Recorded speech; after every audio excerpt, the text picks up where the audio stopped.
Welcome to I Have Some Questions. The show is all about asking questions our guests have never asked themselves before, never thought about, or been too afraid to explore.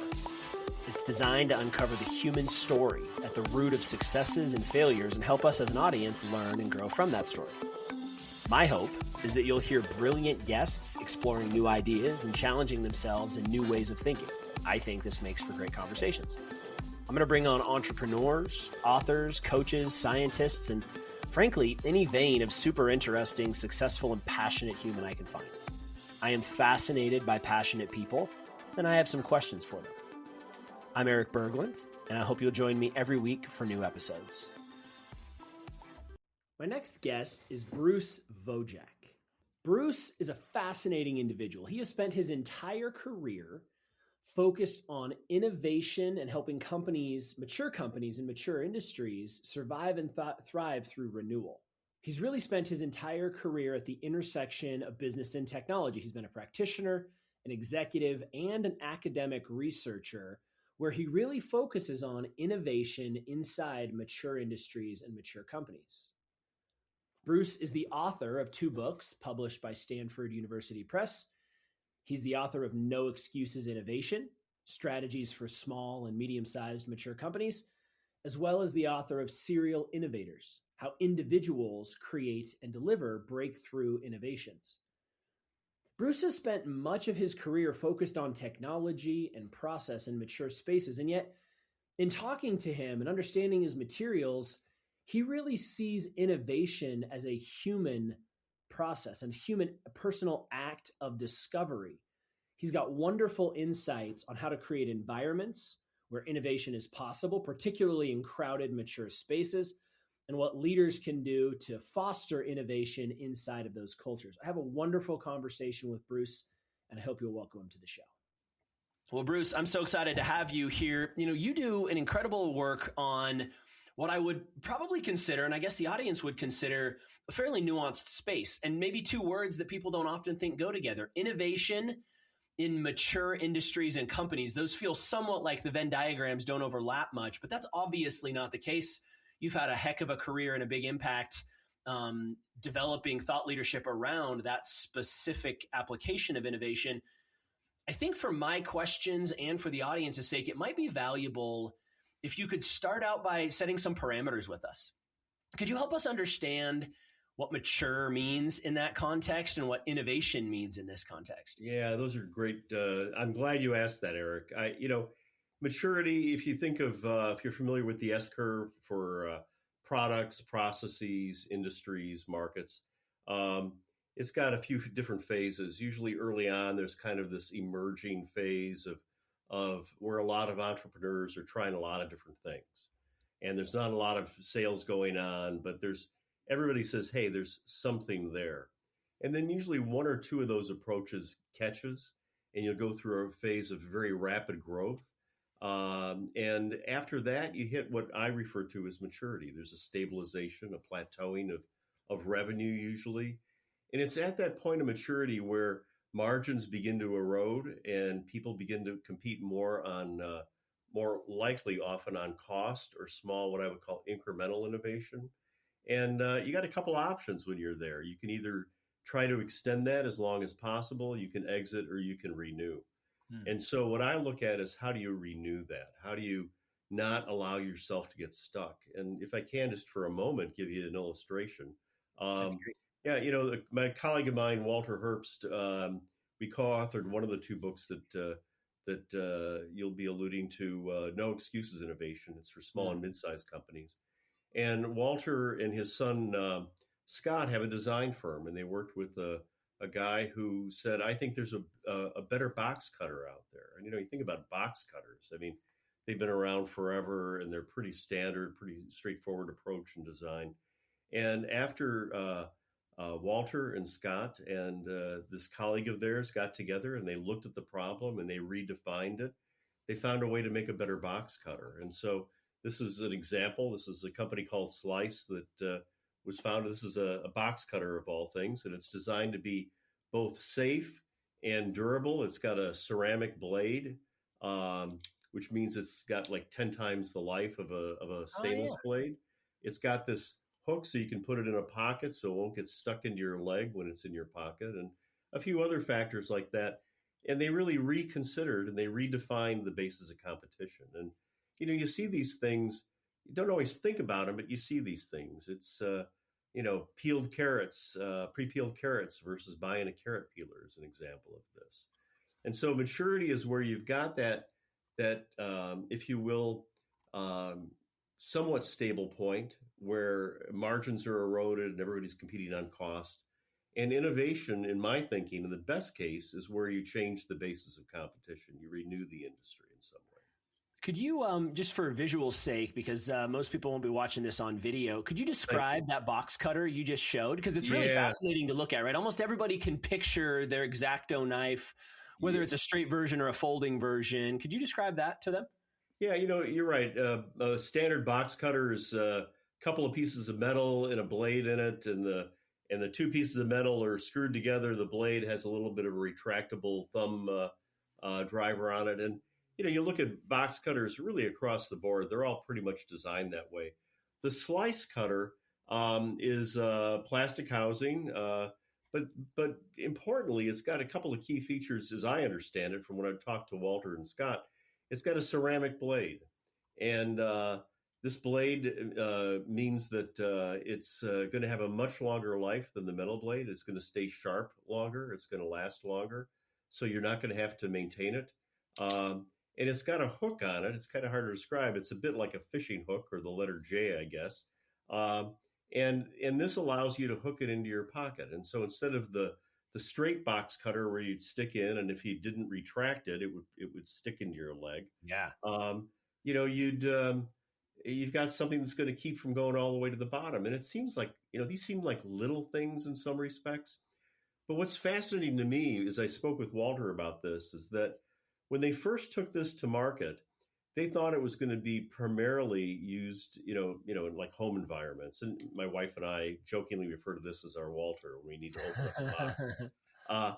And you use it for Amazon boxes all the time. But when they took it to market, they actually learned at a trade show that companies wanted this because it reduced their insurance liability. Yeah, that makes a lot of sense. And, something I wouldn't have thought of. They apparently didn't really focus on that as one of the main drivers for it. But this is part of innovation, too. It's going to the market. It's learning from the market.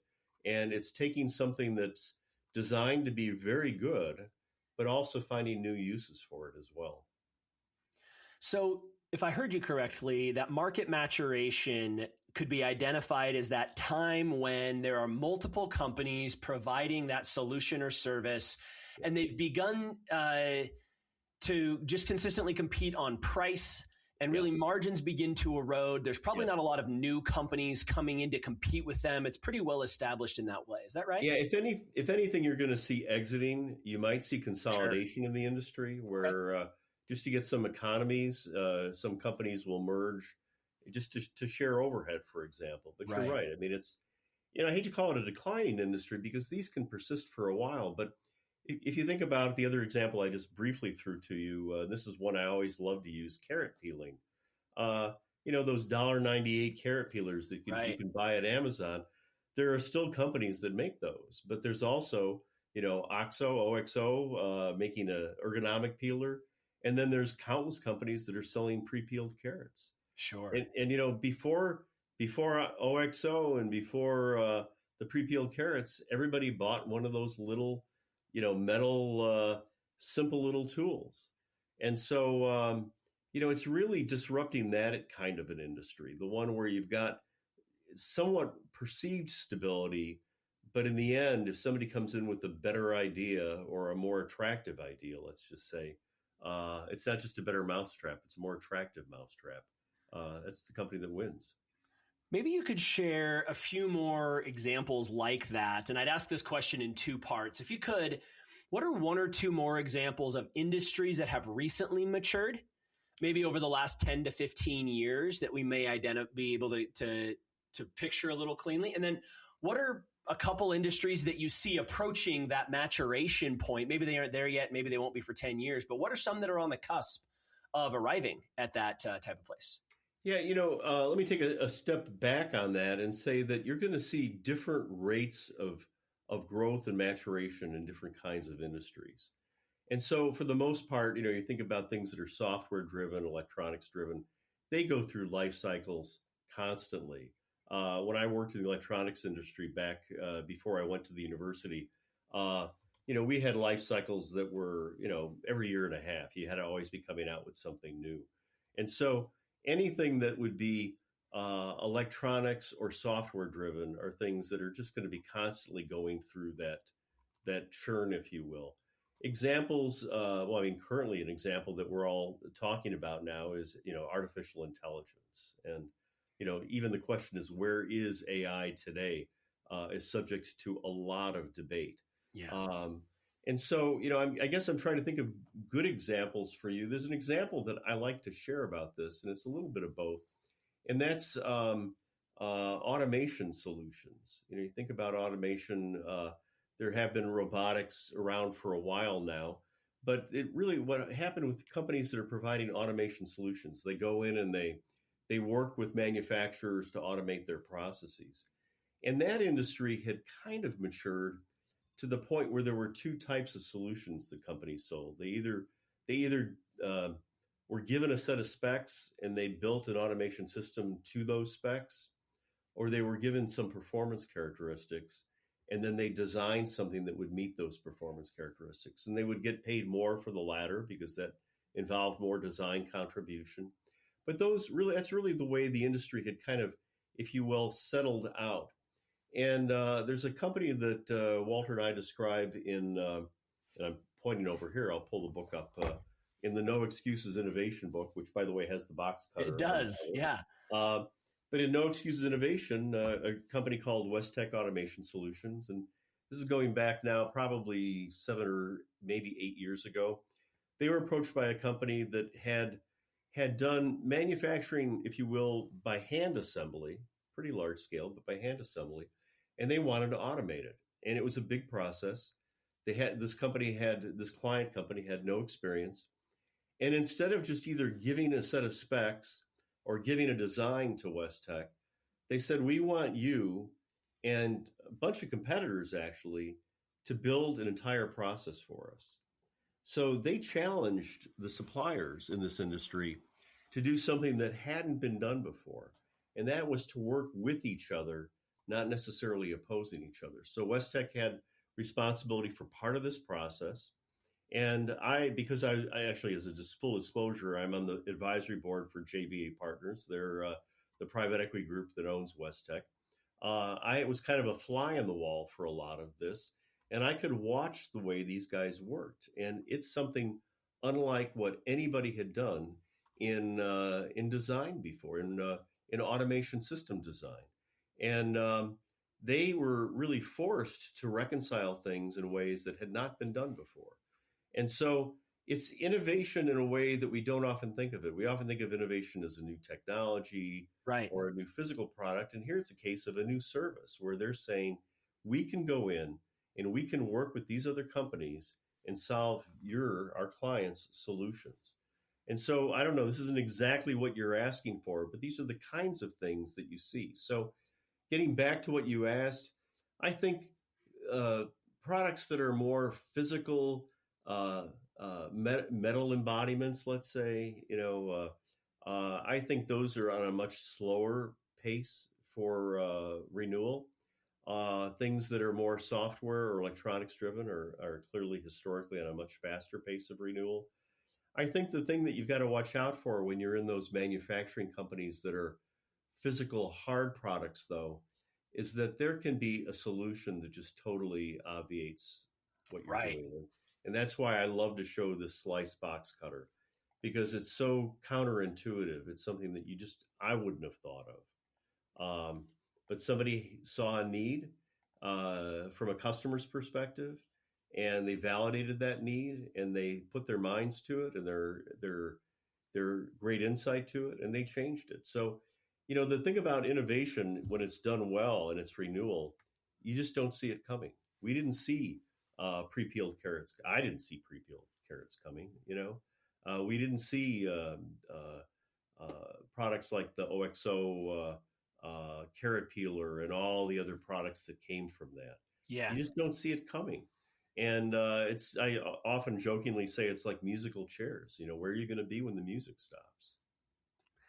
It feels like the words that come before any innovation have something, they go something along the lines of, hey, wouldn't it be great if, like wouldn't it be great if the damn carrots just arrived peeled? Or wouldn't it be great if my wrist didn't hurt after making a soup because I had to peel all those dang things? Like, what are some of the other precedents that occur prior to innovation? What are some of the early catalysts of that emerging? Yeah, I'll. And before I answer your question, you mentioned about it wouldn't it be great if my wrist didn't hurt. I don't know if you've heard the story, but with the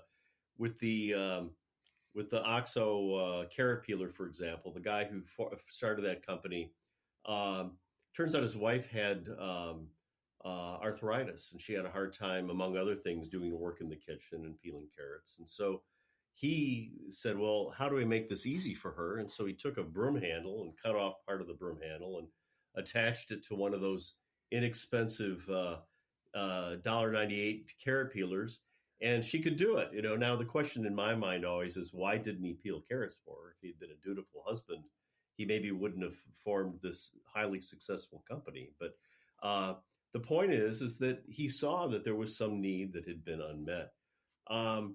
This idea of unmet needs, one of the things, going back to the earlier research I had done, that was really, to me, fascinating, is kind of I don't want to call it the process that the best innovators follow, because it's not really a linear process.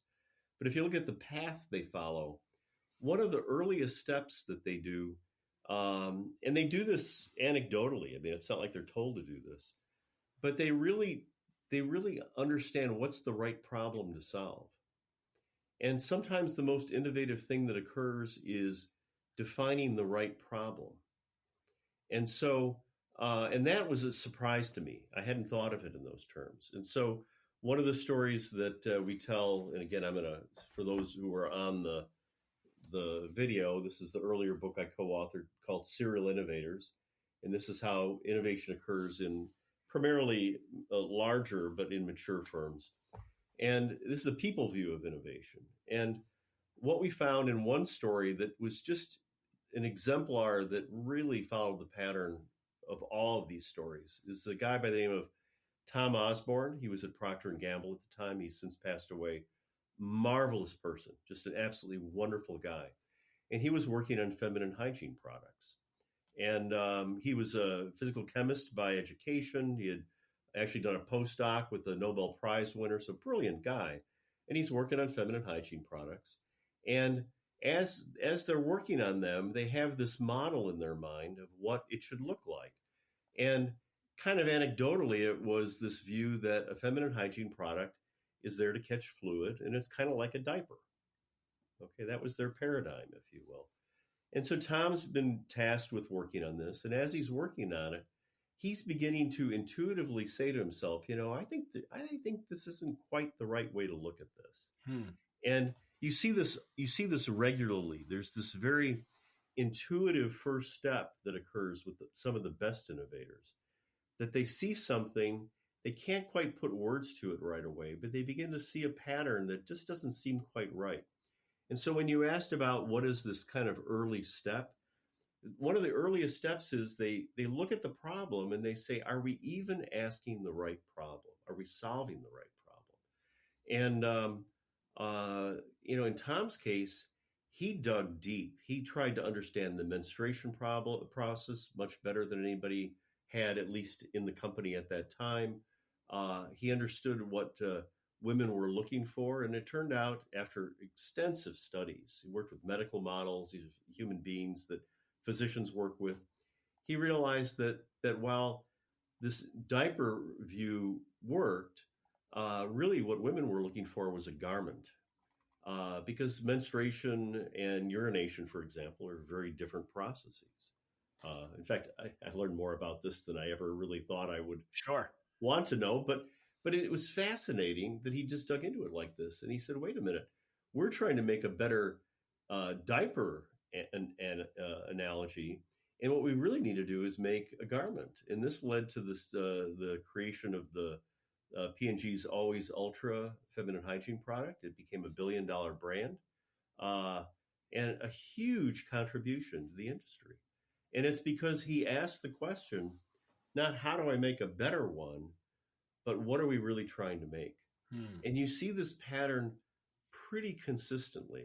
And that was a surprise when we did this research. I was involved with two others, Abby Griffin and Ray Price, when I was at the University of Illinois, for over a dozen years, studying these just innovation exemplars and what did it look like when they innovated.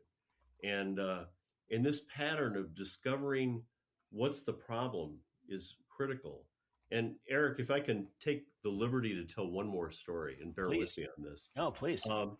One of my, I've got a number of favorite movies, but one of my more favorite, more current movies, and this movie by now is probably 15 years old, is Moneyball. I don't know if you've seen. Oh yeah, absolutely. It's a great movie, and just on its own, I love it. But as I was watching it, probably the second time, I realized this is a masterclass in innovation of the type that I'm talking about. And because what they did was they took 100-plus-year-old industry, Major League Baseball, and they said, you're looking at it wrong. It's not just a bunch of experienced coaches and people out there in the field saying, I think you got this guy because he's, I like the way he runs, or I like the way this guy swings. You're looking at the statistics and you're redefining the problem. And so this just happened coincidentally to our speaking today. Just a few days ago, I was watching a YouTube clip from the movie, and I can't remember exactly where it was, but it's the Billy Bean character, Brad Pitt, telling all these seasoned coaches with, among them a couple hundred years of experience. And he basically told them, you're solving the wrong problem. You're addressing the wrong problem. We don't need to do what you're doing. We need to get guys on base and score runs. And when I heard him say that, I thought, I've seen this movie several times now, and I had missed that. But that's exactly what we're talking today. They were solving the wrong problem. And what Billy Bean and this other composite character came up with was, let's redefine the problem. And then let's solve that. And that's still a challenge in itself. So don't get me wrong. I'm not saying this is easy, but it's a leadership problem. So where do you go and how do you get there? Yeah, the simple, not easy comes to mind. It's a pretty simple question to ask. Are we solving the right problem? But boy, is it not easy to identify what the right problem might be, nor probably to lead people through it, right? That Billy Bean example in Moneyball is all about the conflict and tension that gets created between humans when you try to solve a different problem. And I'm sure you've lived through some of that. We'll come back to it. As you're talking through this, it makes me think of an example. I spent about a decade working for a manufacturer of mechanical piping systems.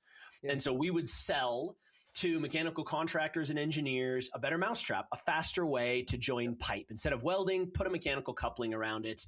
And the company was 100 years old, well-certified manufacturer. This was not a new concept. And yet that company today, Victaulic, is still fighting the golden cow of an alternative methodology. But one of the things that made me think of, a lot of what you're describing is really a paradigm shift, is really being able to see the problem for what it is and shift your angle such that you gain a different lens on what you're really trying to do. And it made me think of when I was at Victaulic, we started offering fabrication services. And so, these are contractors who put pipe together for a living. That's literally what they do. If you were to boil down, they didn't like it this, they probably still wouldn't like it. But if you were to boil down, what they really did is they made joints. Yeah. They made stuff stick together and not fall apart when fluid ran through it. That was it. And so you could quantify a project by the number of joints they were going to form on that. You could boil it down to the simplest metric possible, but that's not how they were thinking about it. And so when I led my sales team there, we would try to make this argument about, but when you make the joint, it's faster and less expensive and requires less skilled labor and is less risky if you do it our way. Those are all value propositions for using a coupling over welding it together. But when we started playing with fabrication, when we really got close enough to what they were trying to do themselves, what we observed was we're selling the wrong thing. The product is the same. We're just positioning it incorrectly. We're over here trying to sell them on how much faster they could be putting these joints together. But when we start fabricating with them, we can get rid of 30% of the joints if you use our system. Does it really matter how fast you're doing a per unit installation if you eliminate 30% from the beginning? Like, it's the wrong freaking argument. It was an order of magnitude in difference of impact. Yeah. Product stayed the same. Service stayed the same. We just had a better lens to cast on it.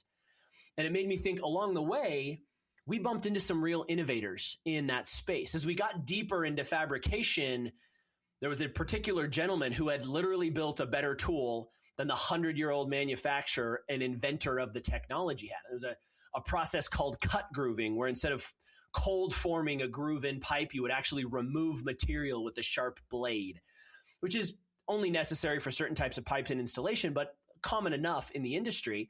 And this one random fabricator in Seattle, this mechanical contractor, this tinkerer who happened to own a mechanical contracting company, had invented an absurdly better cut groover than Victaulic had ever manufactured, and wouldn't sell it. It was his. He didn't want to monetize it. He just used it for his jobs, and that was that. But we saw it, we timed it, we did everything, and that thing was way better. So all of that storytelling, because I want to ask you a question. What is the recipe for an environment? You talk a lot about that innovation is human, and I want to get to that part. But there is something about, there's an environmental context that tends to create more humans who innovate. And I'm curious if you could speak to the environment that is ripe for innovation and how a company might steer itself towards creating that type of environment so that those innovative humans can emerge. Yeah, boy, that's a great question. And I like how you steered clear from talking about culture. Because sometimes culture, the idea of an innovative culture carries with it baggage that I'm not really thrilled about. And I'll explain briefly why. And that's because when we think of innovative culture, we often think of, high-tech firms. I jokingly refer to foosball tables and foosball tables and beanbag chairs, and that's okay, but it's not the culture we're talking about. And so you're saying, what's that environment? And one of the things that I really, and I haven't thought about this in a while, so you bringing it up, I've got to think about how to best articulate this. But when companies say, what I say is, when they submit to reality, and that carries with it a lot of whatever. But when they submit to reality, when another phrase that I've heard in one company in particular, that data speaks.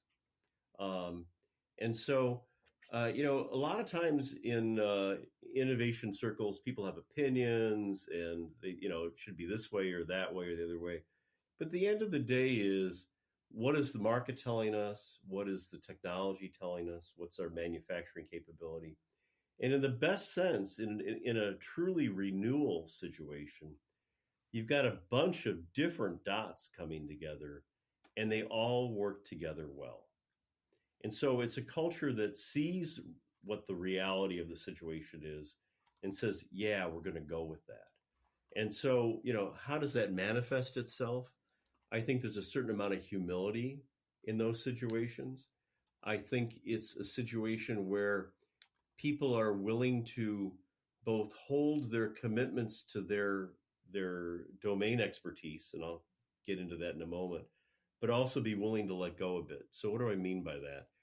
And, when I work with companies in the manufacturing field in particular, there's usually a very strong presence of people involved in, what I would say are just kind of Lean Six Sigma implementations. And these are critically important things to do. Okay, so that's a caveat, and nothing I say after this is gonna speak against that, because I think that when you're at maturity, you really do need to squeeze those costs out of your product. But if the culture is only looking at optimization, you're never going to be able to allow people to even discuss something that is innovative or is renewal. And so you need a situation where, going back to your question, what does it look like? You need to be able to hold in tension this idea of, yes, we are optimizing our product, we are extending maturity, we value that, but you're holding that in tension with the idea that, there may just be a better way to do this. And if we totally drive that better way out, the company's going to fail. And how does it fail? Maybe it'll get sold someday. It won't stand on its own. It won't be the market leader. It maybe won't return the financial returns that you hope for. But it's having those two in tension and having people willing to submit to the reality that there may be another way to do this. And I'm going to tell you, it's probably one of the most difficult challenges. I speak to the fact that there's three big ideas in innovation. And one of them, the first one I talk about usually is alignment. And that goes to your question of what does it look like? And, and again, I'm going to dig a little bit deeper just for a moment. There's two types of alignment. There's strategic alignment, where the company asks the question, are we even going to invest in an innovative idea? And then once that question is settled, and sometimes people think it's settled and it's not, but once that question is settled, then you have tactical questions. An idea comes up. Should we invest in this idea? And when you don't have alignment, it's like pushing a boulder up a hill, Erik. It's just really tough. And it can be undermined in all sorts of ways, and it can waste a lot of time and money. And so I think that companies that recognize that, and they're either willing to say, yeah, we're in this, not blindly, not throwing money away, but we're in this to really see if there's something out there, they're the ones that win. I mean, that makes a lot of sense. The human side of the organizational change required to embrace innovation, would be a whole other separate several conversations and podcasts. But maybe you could speak briefly to, again, you primarily have worked and talk about this in mature organizations. So, these mature organizations have to some degree different departments that are well-formed, well-funded, invested in, structured, well-led, like all those pieces are in play.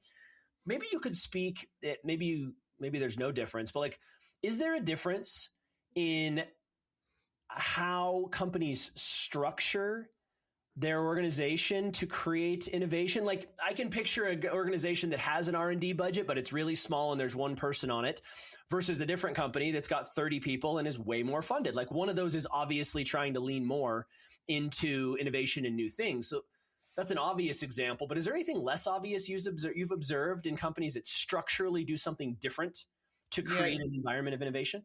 Yeah, it's I'm glad you phrased it the way you did, because I believe, especially for a mid-sized company, you don't need a big effort to explore innovation. And so, you mentioned one person. I think if you have, well, let me take a step way back. Okay, innovation. When you look at how we look at metrics for innovation, a lot of people ask me, well, what's the ROI of innovation? And I'm like, yeah, you're asking the wrong question. Okay, because the initial innovation investment, meaning exploring new opportunities, is either a financial option that you only invest in later if you have a good idea. So it's very much like a financial option for future growth, or it's an insurance policy because you're keeping yourself aware of things that could happen and you don't want to be blindsided by that. And an insurance policy and a financial option can really be very small investments. And so one structure that I've seen kind of work is, and I say kind of because I don't want to say that this is a pattern that all sorts of companies use, but anecdotally, this has worked. You get a mid-sized company that has, an engineering function and has a marketing function, and it has operations, and these people are all doing their thing, and it's all good. But sometimes, and often, this is somebody in engineering who's both a really good engineer but deeply understands customer needs, because they're usually the kind of people that can understand not only the design of a product, the customer need, and they're usually sufficiently savvy to understand manufacturing operations. And it's somebody like that who I refer to as an innovation exemplar when Yeah. they've proven themselves.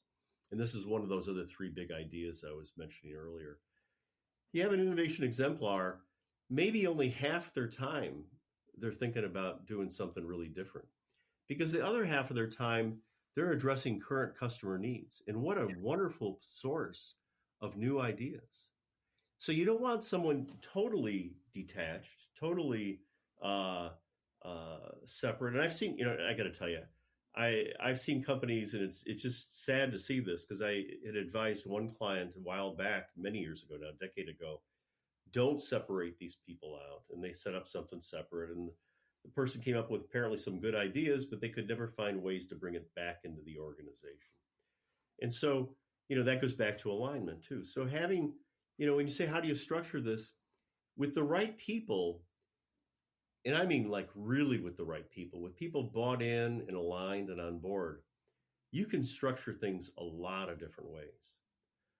With the wrong people, meaning people who are so tightly holding on to their domain expertise, it's hard to overcome that. There was another client I worked with. They had a quality guy, who he wasn't like a VP of quality or director, but he held a lot of sway in that organization, and he could stop things when people were just trying to explore ideas. Yeah, and he had, his basis for stopping things was deeply rooted in quality. I'll call it doctrine, and I don't mean to be disparaging, but quality insights, Lean Six Sigma insights. I understood and respected his position, but it didn't apply to trying to discover new opportunities. right. And boy, without senior executive buy-in to address that, it's, I used this phrase already once, I think, it's like pushing a boulder up a hill. That person you described, that right person, that innovative exemplar, has that rare overlapping skill set and perspective to be technical enough, yeah, and empathetic, and have enough soft skills, people skills to spend time, and then the humility to submit to reality. And that's one of the notes I took here, is like, this seems like one of the hardest things to overcome, when someone has a good idea, and yet when they bring the good idea to the market, whatever the market may mean, the market doesn't immediately embrace it. And that kills so many dreams and so much motivation. It takes another layer of grit and humility to go, you're right, because I'm more interested in solving the problem than in my solution being the right answer to the problem. And it's really hard to abandon your innovative baby. Could you speak at all to that human element of, after you have a good idea, being willing to iterate on it? Yeah, boy, you took this in a perfect direction, Erik. The best innovators, this is going back to that earlier study that I was involved in, the best innovators really are motivated by solving customer problems. And so, it's not necessarily their solution, it's solving the customer's problem. Tom Osborne, great example of that. I think the slice example, I'm holding up the box cutter again, great example, because they brought this initially to market thinking it was for more of a consumer purchase. And they found that they had, they do sell it, on Amazon and to consumers, but they pivoted early on in a focus to industrial applications, because they saw needs that they hadn't fully realized before. And so the best innovators really are, they're submitting to those customer problems, and the other thing related to this, and I haven't even gotten into this because this is a bigger challenge in large companies, but it's also a challenge in mid-sized companies. It's getting internal buy-in. Yeah. And so I talked about alignment, but there's also the best innovators. They just don't come up with an idea and say, okay, it's up to you guys to solve it. They actually try to deeply understand the needs of the key people in the organization and address those needs. And it's, I don't want to sound silly by saying this, but these are beautiful stories to hear. Mm-hmm. When you hear people who have succeeded doing this, and because of the work I've done, I've had access to just some amazing people and some amazing stories. And it's this idea of not just solving a problem that you want to solve, it's solving the real needs out there, and I think that's just critical. Your work is focused on, as we've talked about, those mature industries and mature companies. What caused you to steer your innovation exploration into that paradigm? Yeah, it's a great question. I have to think about that a bit. I guess, when I was in industry, I worked for Motorola before I left industry. And, Motorola, and this is before everything kind of, if you will, imploded at the company, really was, pretty advanced technology, pretty cutting edge. But it was by no means a startup of any form. I mean, by then the company had been, I don't know how many decades old, probably, I don't know, 70 years old at least by then. And it was where I was familiar. It was where I was comfortable working. When I worked at the university, and this is kind of anecdotal, I was an associate dean in the College of Engineering, and for half the time I was there, I had an outward look, kind of, you might call it somewhat business development at times in terms of getting companies to sponsor research. And typically the companies that I worked with there were mature companies, larger mature companies, companies of the likes of Caterpillar and John Deere, Ford and General Motors, as well as the Intels of the world, for example. And, so I just was working and interacting with people who were really good technically, really good with, I'll say, product innovation and also process innovation. And so I was just working with people like this, and I was seeing this. And I'll say anecdotally too, you'd raised this and I had actually shared this with you before. My interest is really in what I consider a very, very human, very personal form of innovation. It's not a process necessarily, the processes help. And I had throughout my career seen people who make innovation happen. And I'd seen this not necessarily in entrepreneurs, although I'd seen it at a distance, but I had experienced it firsthand in mature companies. And I had seen that without these people, you weren't going to have the ideas and you weren't going to move the organization forward. And so even when I went into the research that I did with Abby and Ray, it was somewhat, I don't want to say biased, but it was influenced by this fact that I had seen this over and over and over again. And I wanted to understand, what is it that I'm seeing? And so I'd say it was kind of fortuitous that I studied mature companies and mature industries. And I've seen no reason to move into, the entrepreneurial field.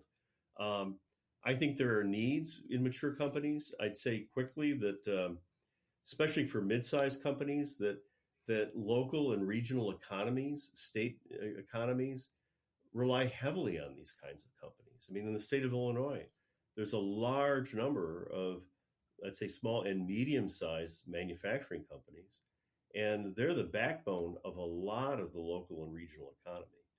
And as these companies succeed and fail, so goes the region. And so I have, I'm at a kind of a point in my life where I can pick and choose some of the problems I work on a bit more than someone who maybe has to rely more on putting food on the table every day. And I've just found this fascinating. I think it's I don't want to sound funny, but it's kind of a noble problem to work on, I think, because I think people often disparage mature companies as, they're not creative. And I'll come back and say that the most innovative places that I've seen, again, I've not spent a lot of time in startups, have been these individuals in mature companies that have just seen things that other people don't see, and they've guided their organization through it. And these are not the VPs of innovation. These are not the general managers of a business unit. And that's not to disparage them. They've got a very important role. These are people you've never heard of, and they've changed the course of a company.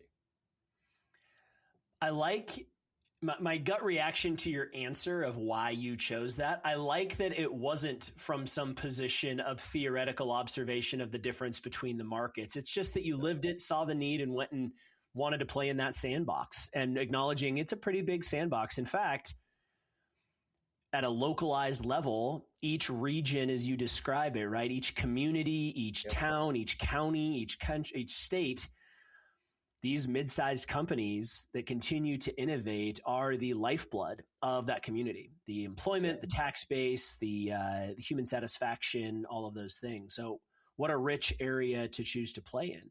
Well, and as we're talking, it's reminding me too that when I first went to the university, in addition to the administrative role that I had, I was conducting research and doing some teaching. And I spoke with one of the department heads, a guy by the name of Harry Cook, who had worked at Chrysler for many years before returning to the university to be the department head of this one department.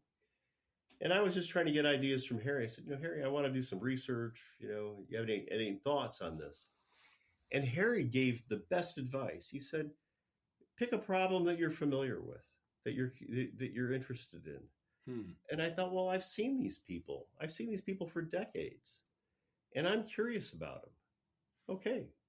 And that was as simple of a conversation as it was. And Erik, until you had raised this, I'd forgotten about that. But it was, I don't want to say it was life-altering conversation, but in some respects it was. Harry was a great guy. It was a pithy, simple, direct question. Don't go off and try to solve some other problem. Pick something you're familiar with that you're interested in, and work on it. Couldn't have had a better suggestion. What a small but powerful condensed truth. Yeah. Best way to be interested in something is because you're interested in it. Yeah, don't you think? Which is like, duh. Yeah, that makes a lot of sense. Yeah, Harry was a great guy. I miss him. I suspect if we did a little bit of analysis between the difference in innovation between mature and immature companies or industries, markets, etc., there's a lot more signal to noise. I bet the signal to noise ratio in a mature industry or company is significantly greater than the signal to noise in emerging markets or companies. As someone who plays in the emerging market world, in the emerging businesses, there's a hell of a lot of noise over here. Yeah. And that can be truly difficult to reinforce an innovation and to double down on it and to generate the momentum and talent and skill and investment required. Is that, what's your reaction to that thinking? Yeah, it's funny. I hadn't thought of it in that term, but I like that, the signal to noise, because the challenge in a mature industry and a mature company is the signal so strong that anything that isn't that signal looks like noise. Sure. Oh, what a good way to put it. But yet what you're saying is, and I participate in a number of sessions on, what will come of us with AI, and that's a whole separate conversation we can have. But the noise now is massive, and I don't even call it noise. I think in some cases there's a lot of information, but people haven't connected the dots yet on it. I have because of my role with the conference board, I'm a senior fellow with the conference board. I get invited to participate in roughly quarterly, if not a little more frequent, meetings where you'll find people from, a few dozen companies, and they've got this rule. The way the meetings work is we can talk about the general outcomes, but we can't attribute it to a company. So what I'm sharing is in that context. But what I've found fascinating is you get people who are kind of right at the cusp. They're not CEO levels of big companies. They may be CEOs of mid-sized companies. They may be, I'll use the title just loosely, director or VP of innovation for larger companies, and they're all wrestling with what do we do with AI? What do we do with AI? And in those discussions, I've been impressed by how I think transparent everybody is. They're still all looking for really good use cases, and the best use cases now are things where you want a lot of ideas, but you can't rely on those ideas as they are formed. So if you're in a situation where in the past maybe you would brainstorm, AI gives you like a lot of ideas. Sure. but you can't. But you gotta vet every one of them. And I read something just recently. Peter Coffey, who had been a VP at Salesforce, wrote something that I thought was just spot on. He shared it on LinkedIn. How what AI has done is it's moved the effort from coming up with the ideas to having to really vet these ideas. Mm-hmm. And so, in my mind, I look at that and say, well, is that really saving us any time? And are we losing some ability? I don't know, it's like an old guy. Are we losing some ability to think in the process? And so I don't want to say AI is bad. I fully believe that AI will continue to progress, continue to develop. It'll play a significant role. The question that I've heard raised is now the time? Is this time different from other bubbles, if you will? And my personal feeling is that this time is not different. That I think things will change, because, let's face it, I go back to when, I hate to admit this, but when I was first in college, my freshman year, you weren't allowed to use a handheld calculator because they were considered, Oh yeah. They were things that only the wealthy could afford, and then, so you had to use a slide rule.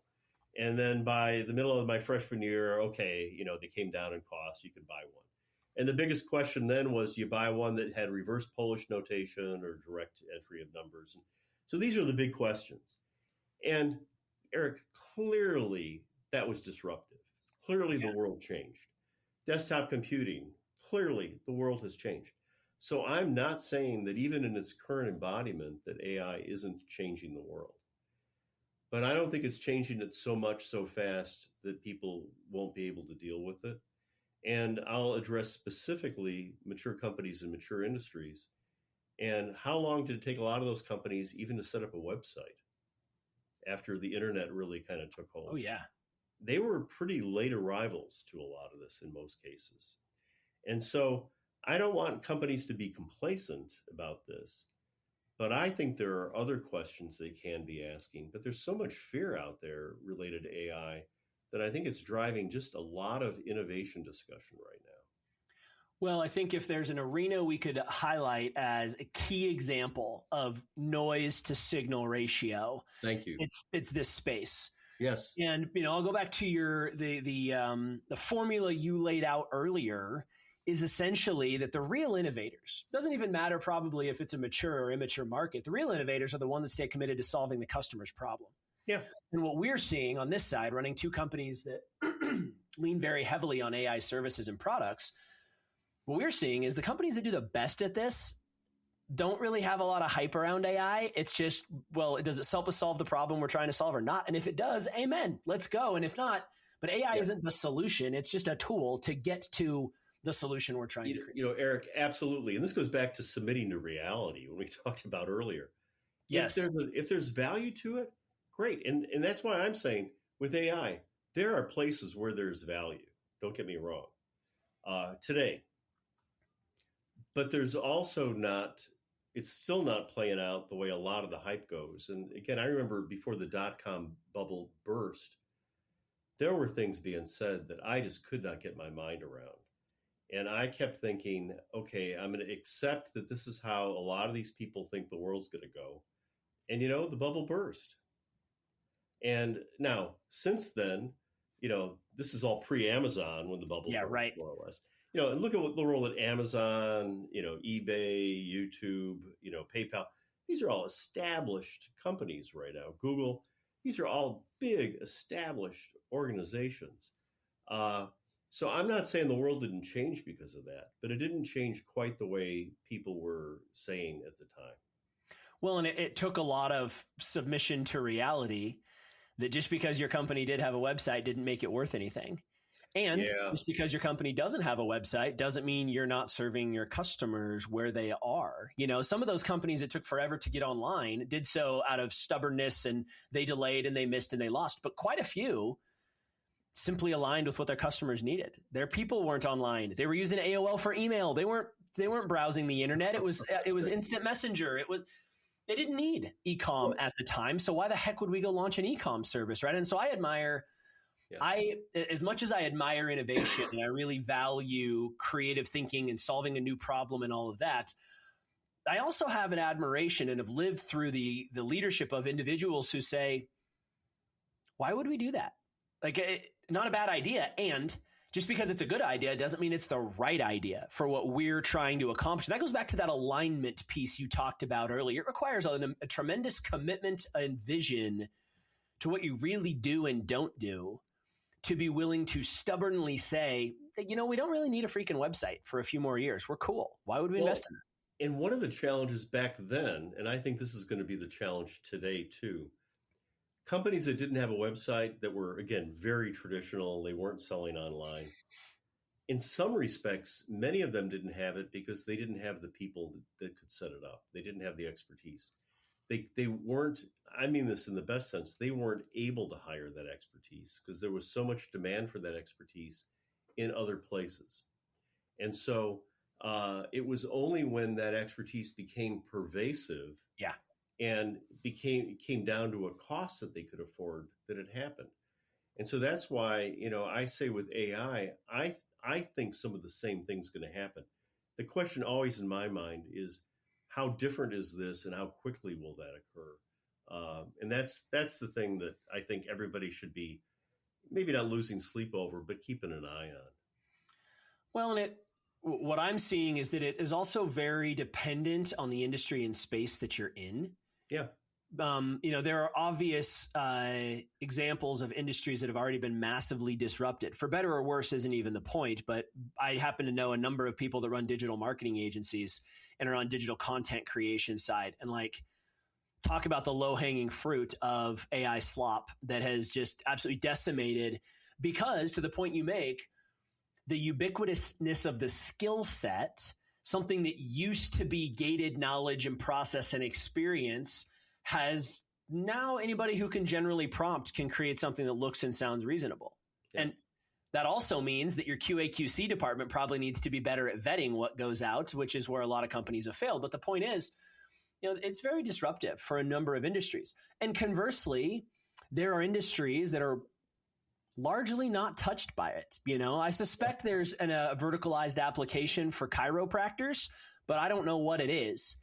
And that's not to say that it won't emerge and be a brilliant thing. It just is that's lower on the tier of things that will be disrupted by this technology. Yeah. How have you seen? You've been able to talk through some anecdotes of products and stories and those things. You've probably been witness to and seen a lot of the internal machinations that that happen in order for an innovation to mature and actually come out. Could you speak at all to what you have seen be incredibly effective at reinforcing innovation once it's generated, and maybe some things that companies or individuals or leadership teams do that have maybe squashed really great innovation? Yeah, where to begin on this? Let me start with the squashing, Okay. because it's unfortunately all too common. One way to squash it, and earlier I mentioned sometimes it's an engineer who's particularly adept. One way to squash it without even getting going is where the sales team won't allow this engineer to go talk to customers. Ooh, yeah. Because then how do you gain the insight into customer needs?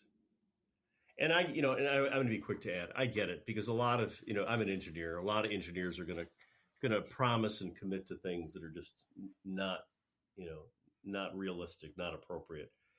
But someone who has been an engineer who's been vetted, experienced, not going to commit to things but deeply understand, you're losing huge access to insight. So one way to squash it is before it even starts.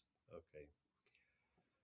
Another way to squash it is, and again, I'm just thinking very anecdotally, some stories. I mentioned Tom Osborne earlier. He almost lost his job twice before this came.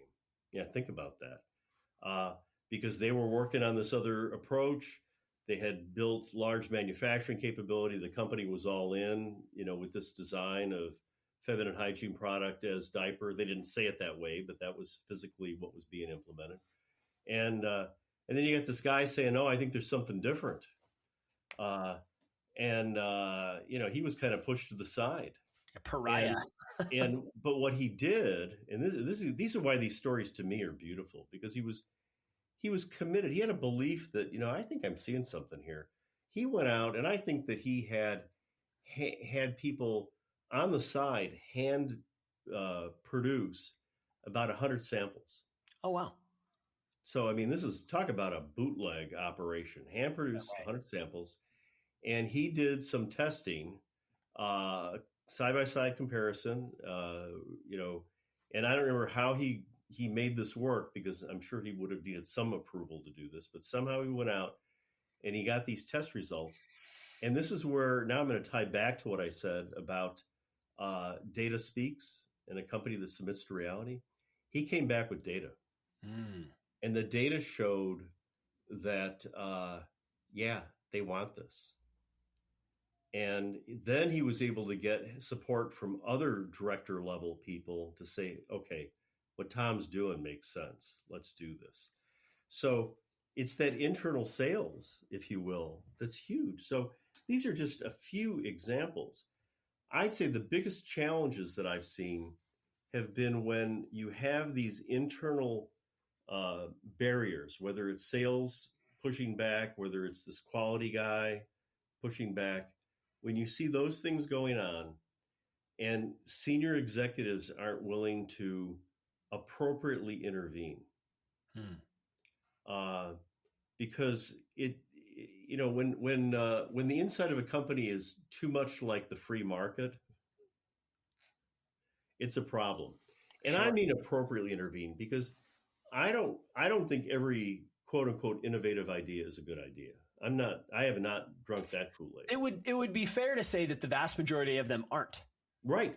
Like at its core, this is a true innovative. It takes 100 of them to go bad before the one shines. Or it iterates enough or whatever. So, but I've seen executives so hands off that a lot of time and money is wasted. And they do this because they think, and again, I can't totally dismiss this, but they think that the best ideas will bubble up. And in an organization where they do bubble up, and they are, when the organization submits to that data and reality, it works.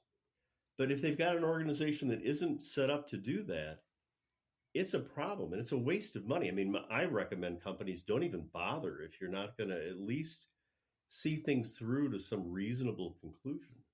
And so when you ask the question about what works and what doesn't work, you want the internal barriers to be no greater or lesser than the marketplace, no different from the marketplace. Ooh.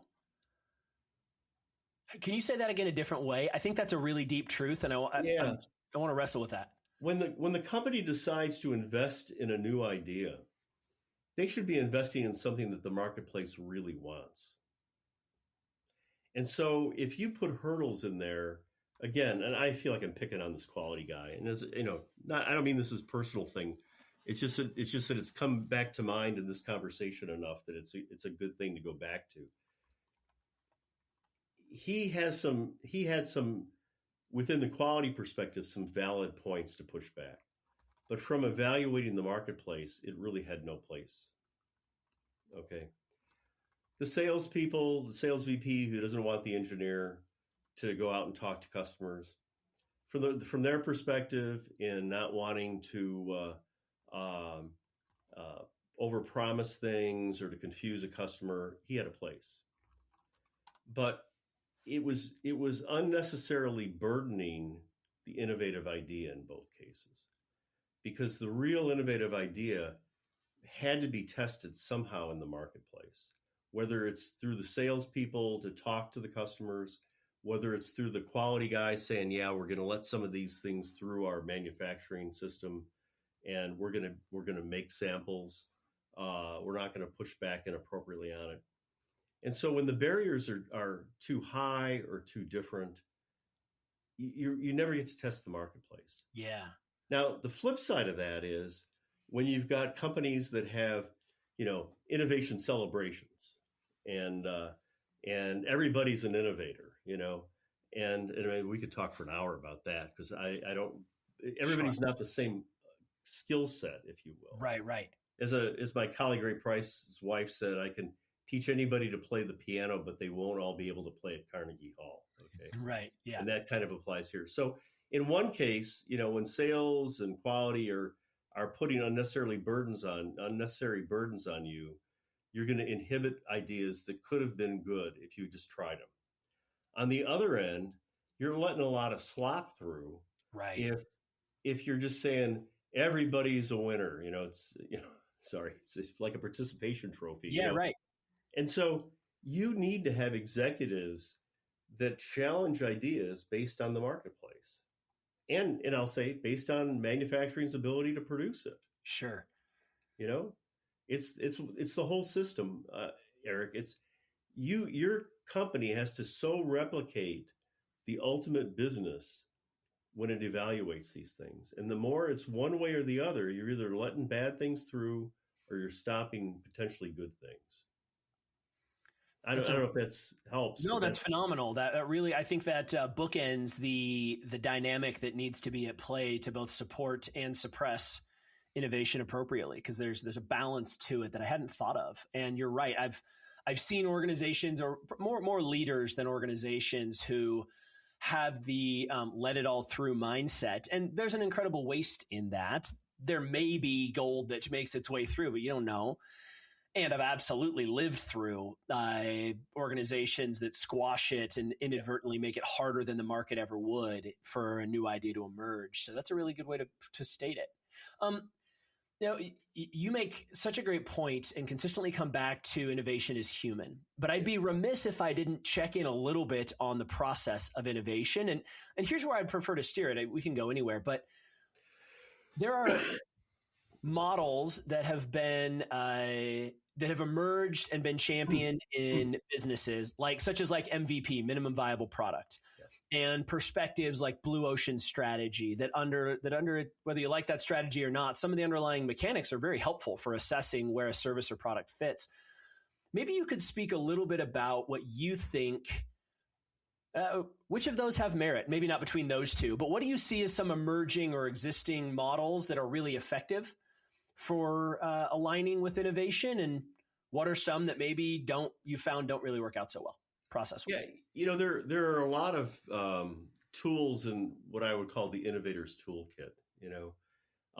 Design thinking, phase gate processes, open innovation, lean innovation. You mentioned MVP. That's really kind of part of lean innovation.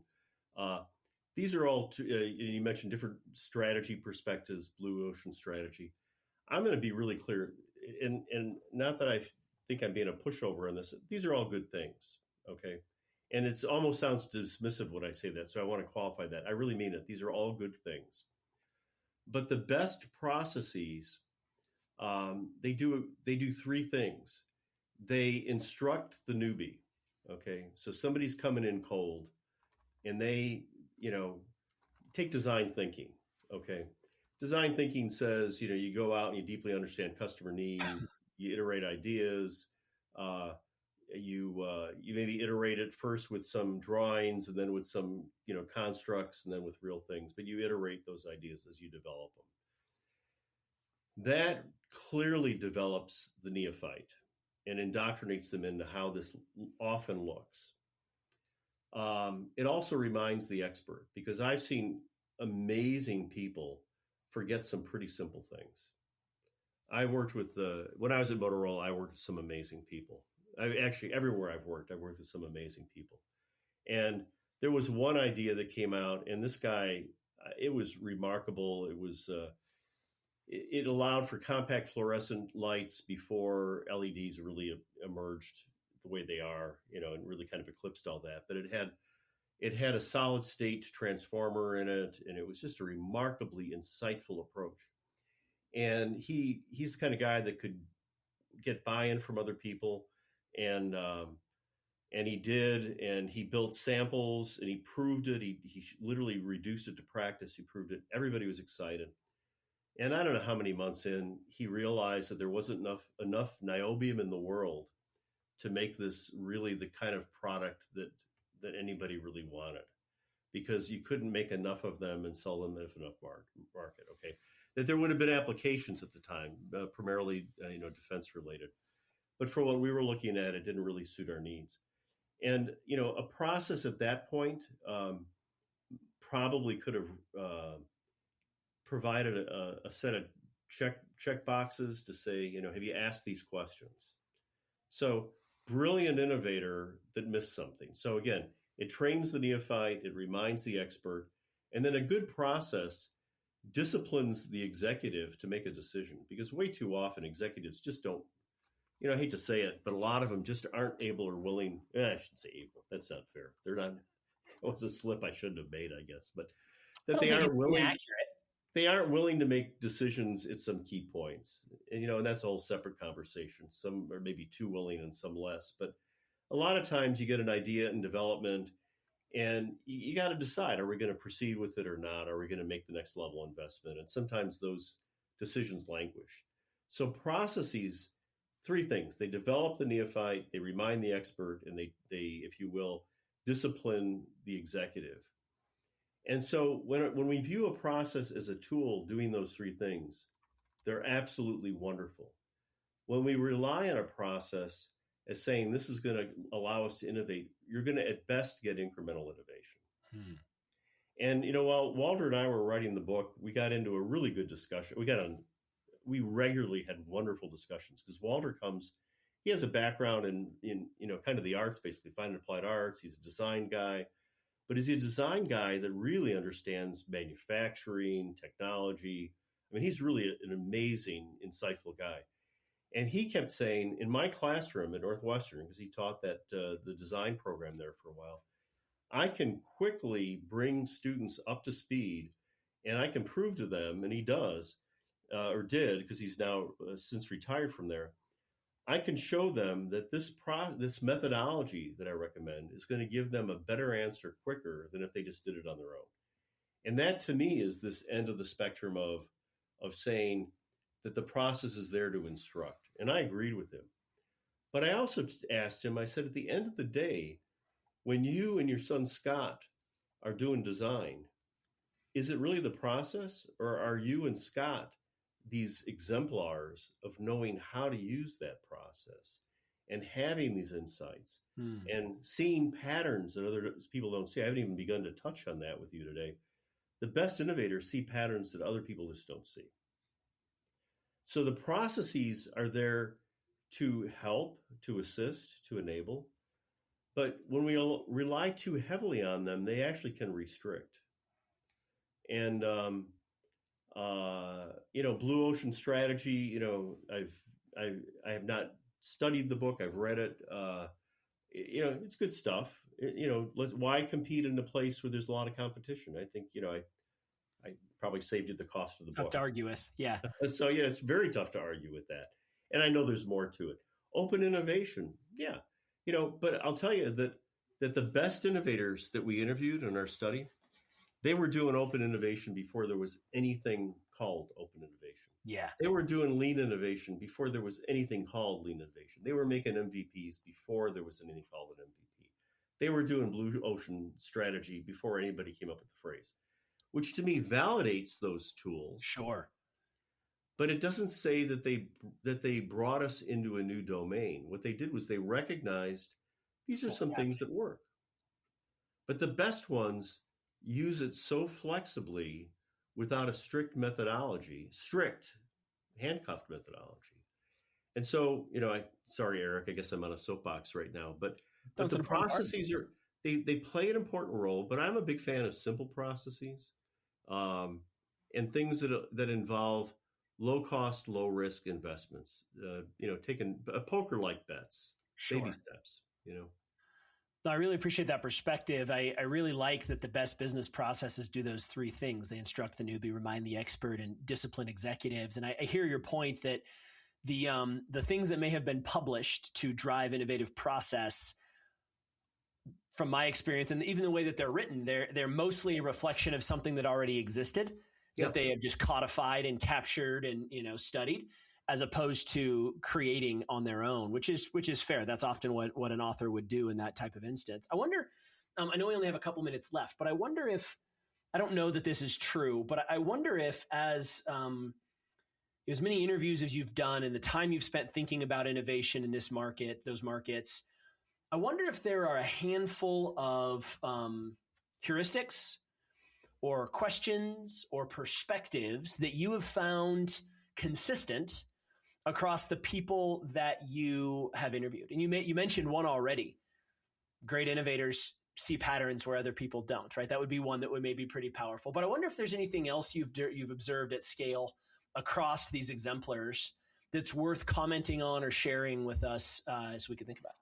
Yeah, I've mentioned the one. The other one that I mentioned earlier that I want to come back to, because this is like a starting point. The best ones are self-motivated to solve customer problems. And so, there's not a lot an executive can do to motivate these people. There's an awful lot they can do to demotivate these people. Giving wrong incentives, rewarding people that don't really deserve it, not providing the basic resources that someone needs to do the job, being too meddling or so hands-off that they're not helping. The best managers or executives of these people, it's very relational. And I don't mean like they're buddies necessarily, but it's very relational in that it's not command and control. It's not competing for rewards or accolades. It's really, as one person said, letting the birds fly. And again, I don't want to belabor this, but the cover of our Serial Innovators book, our editor of that one and the graphic artist picked up on that. You get a bunch of birds, and it's letting the birds fly, Yeah. And this orange one, I think, is the serial innovator, and everybody else is flying because of that. That's a different kind of leadership, but that's leadership. And so, so one is, constantly, it's without question, it's self-motivated to solve other people's problems. This thing of seeing the patterns, I'd be maybe remiss without sharing a story. One of the other innovators that we interviewed, who I've actually done some collaborative work with, Nancy Dawes. Turns out she also was at Procter & Gamble. She's retired now. She was the person responsible for the Olay renewal.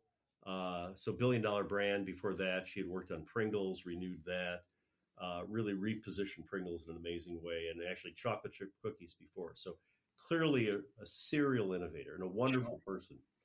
I was having lunch with Nancy when she visited campus a number of years ago now, and I said, Nancy, how do you know what to do? Because this is the itch that I'm scratching. How do you know what to do? Yeah. And without looking up from her lunch, she said, I see dead people. Now, you've seen the movie, okay, all right? Sure. Yeah, I had not seen The Sixth Sense. I thought, who is this woman? Yeah, what a weird answer. I knew her, but it was a marvelous answer. And what it then did, it opened up a marvelous, roughly half-hour conversation about how early in her career she was, not like physically seeing patterns, but she'd see the pathway forward. And she said, I didn't have a lot of confidence in that, but I was working with people who were kind of, I was apprenticing with them, not even mentoring, but, apprenticing and mentored by these people. And she began to develop the confidence that, I am seeing this. It's kind of like the good weatherman versus the one who's not so good, Sure. And you only have to be better than the next one.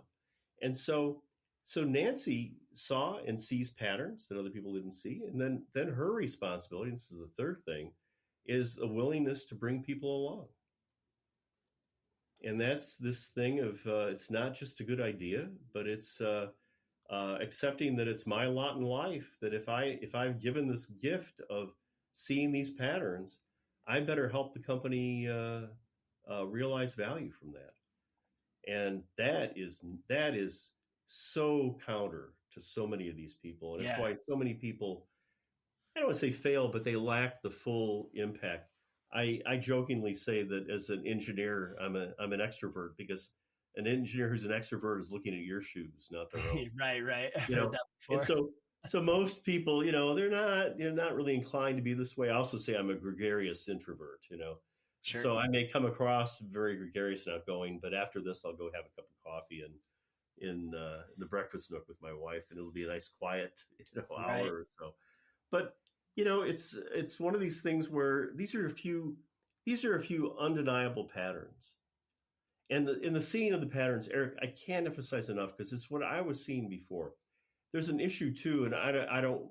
This could go on for another whole session, but when we come to understand or know what to do, we don't have certainty. We have a belief or a form of faith, and and I'm talking secular faith here. I'm not trying Right. I'm not trying to make this mysterious or anything, but when people see a path forward, it's rarely, if ever, proven, but they've got a hunch, and it's this faith is what drives them to discover. Steve McShane, I was served on his board for 16 years. I count him as a personal friend. He founded this company, Medtronics. And the story that I heard was before I knew him, that he was working at Motorola and he was working on this product. And it wasn't of a scale that Motorola wanted. And Steve had this thing and he brought it to his next door neighbor, or one of his neighbors, Herb. And he said, "Herb, I think I can make a company out of this." Steve didn't know that, but he had this belief. When I was a graduate student, I worked in the lab of a guy Nick Honyak, he's responsible for the visible light emitting diode. He's considered like the father of LED. He was the student of John Bardeen, who 2-time Nobel Prize winner, inventor of the transistor. And about once a year, Bardeen would come by the lab, and we were all like in awe of this piece of history visiting us. And I'll never forget, one day we were looking at some data, and Bardeen walks in, and he's looking at the data with Nick, and Nick's showing it. And all Bardeen says is, "There's something there. There's something going on." He's looking at the data. He's looking at these spectra. There's something there. Nick got all excited, and he's like, "John saw something. He saw something." And it gave Nick the confidence and the trust to pursue that. And he did, and we did. And so there are people that see patterns. You can't quite articulate how and why you see them, but there are some people that are especially gifted at this. And the combination, at least the threefold combination, is people, they're serving the customer need, they see these patterns, and they bring people along with them. And Erik, you can imagine how infrequently you find these people, but when you find them at some level, even in mid-sized companies, I'll leave you with this. I know I'm probably going too long. Ray Price said, in a company of 10, maybe you got one. A company of 100, you got two. A company of 1,000, you got 3,000 engineers. You got three people like this. And then Ray would pause and he'd say, in a company of 10,000, you have none because you've driven them all out. Okay? For sure. So you need people who can do this. And without it, you're going to get some good ideas. You'll be okay. But with them, you're going to do remarkable things. And that's the message I want any company to hear and to hopefully, at least reflect on and maybe pursue. Well, Bruce, thank you so much for sharing your wisdom with us and for working through some of those questions with me. If somebody wanted to strike up a conversation with you, what's the best way for them to do that? LinkedIn is always an option. It's a real easy way to get to me. The other thing is I have a website. My consulting practice goes by the name of Breakthrough Innovation Advisors. And it's just, the website is breakthrough-innovation-advisors.com. But if you just type in those 3 words, you'll probably find it pretty quickly. And there's contact information there. But reach out. I'm Erik. I'm always happy to talk to people, on a confidential basis. If people need an NDA, I'm willing to sign that and respect it, by the way. But, half hour, 45-minute conversation just to see if there's some fit. I welcome that from whoever's interested to have the call. Awesome. We'll post those links in the show notes. Bruce, thank you so much for joining us, and we'll see you next week, everybody. Thanks, Erik. It's been a pleasure. Thanks for joining us this week. Don't forget to take a second and subscribe. Maybe even share this episode with somebody it made you think of or someone you think would take some value from it. This show is all about uncovering the brilliance and humanity of high performers. And whether those performers have a massive following or a podcast or a book, or they're a business owner, or they're buried somewhere in a corporation, or maybe they're a nonprofit leader, or they don't necessarily have to have a title. I'm really fascinated by people who are passionate and who are doing interesting things. So if you or somebody you know would be a good guest, don't hesitate to reach out to me on LinkedIn or send me an email at hello@languageofleadership.io to make that connection. I'll see you next week.